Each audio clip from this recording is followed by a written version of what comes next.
মাটির তলায় 3 ফুট খুঁড়ে চলন্ত পাম্পের তার চুরি। পরপর এমন একাধিক পাম্পের তার চুরি করে নেওয়াতে মেদিনীপুরের রাঙামাটি পাম্প হাউসে বিভ্রাট। বিকল হয়ে পড়েছে বেশ কিছু পাম্প। ইংরেজ আমলের পাম্প হাউসের অবস্থানগত ত্রুটির কারণে বারবার এই ঘটনা ঘটাতে সমস্যাতে মেদিনীপুর পৌরসভা। জল দপ্তরের সিআইসি মিতালি ব্যানার্জি নিজে গিয়ে সেই পরিস্থিতি দেখলেন বুধবার। সেখানে ঘুরে সব দেখে চুরি করে নেওয়া তার স্থানে ব্যবস্থা নিয়েছে।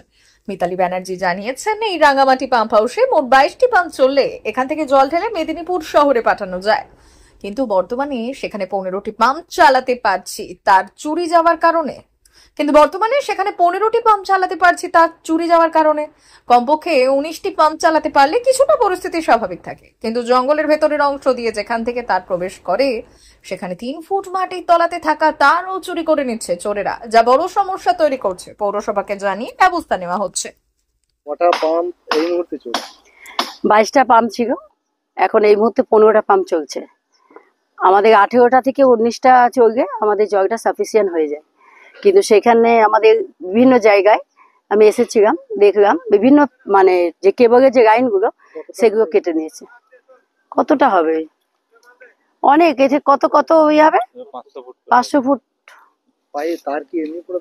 তার মাটি 3 ফুট গর্ত করে তার ভেতর থেকে তারটা যায়।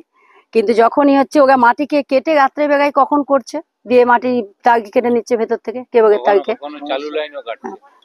চালু করা লাইন আছে, সেই লাইনও কেটে নিচ্ছে। সমস্যা কি, যে তার জন্য তো আমাদের যখন তখন হচ্ছে আমাদের পাম্পগুলো বাস্ট হয়ে যাচ্ছে।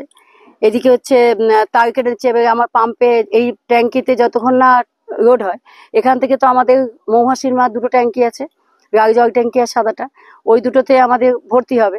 তো এখান থেকে যদি জলটা ঠিক মতো না সাপ্লাই হয় তো ওখানে ভর্তি হবে না। তো জলটা যায় আমাদের গোপের দিকে যায়, 25 নম্বর ওয়ার্ড, 24 নম্বর ওয়ার্ড, আমাদের 5 নম্বর ওয়ার্ড, এগুলো বিশেষ করে এই জলটা ওই দিকেই যায়। তার যে চুরি হচ্ছে জানানো হয়েছিল? হ্যাঁ, জানানো হয়েছে। এটা আজকে নয়, এটা বারংবার হচ্ছে। আমরা অনেকবারই জানিয়েছি, যতবার জানার মানে চুরি হয় ততবারই আমরা আবার আমাদের স্টাফদের পাঠিয়ে আবার কেবল দিয়ে নতুন করে আবার বিছাই, আবার যেমনকে কাজ হচ্ছে, আবার পুনরায় একই হচ্ছে। জঙ্গল ঘেরা এরিয়া, প্রচন্ড জঙ্গল, মানে জঙ্গল বলতে এত ভিতরে, মানে আগে তো, এটা তো আজকে নয়, মনে হয় ব্রিটিশ আমলের এই পাম্পগুলো। তো সেই জন্য যেখানে সেখানে করা আছে, নদীর পাড়ে একদম। তো মানে অনেকটা জায়গা জুড়ে পাম্পগুলো, একটা জায়গায় যদি হতো আলাদা জিনিস, বিভিন্ন এলাকা জুড়ে ছড়িয়ে ছিটিয়ে। এবার কোথা থেকে হয়তো কখনো এইদিকে 2টো কেটে নিয়েছে, এই দিকটা সারাতে গেছে, দেখছি ওইদিকে 2টো কাটা, আবার ওই দিক সারাতে গেছে সেই দিকে 4টে কাটা, এরকম টাইপের হয়ে যাচ্ছে। ব্যবস্থা তো আমরা মানে চেষ্টা করছি বারংবার। আমরা চেয়ারম্যান সাহেবকেও বলেছি, চেয়ারম্যান সাহেব প্রশাসনকে বলেছে। তো আমাদের এখানে গার্ডও আছে, কিন্তু গার্ডগুলো হয়তো অত জঙ্গলে যায় না। তো জঙ্গলে না, আমার পাম্পের সামনে গার্ডগুলো আছে, যার জন্য পাম্পের এই সামনে যে আমাদের পাম্প হাউস, এখানে কোনো ডিস্টার্ব হয় না। ওই যা হয় এই জঙ্গলের ভেতরেই হয়। আমার নাম মিতালি ব্যানার্জি, 2 নম্বর ওয়ার্ডের কাউন্সিলর, পৌরসভা জল দপ্তরের সিআইসি। এই জায়গাটা রাঙামাটি।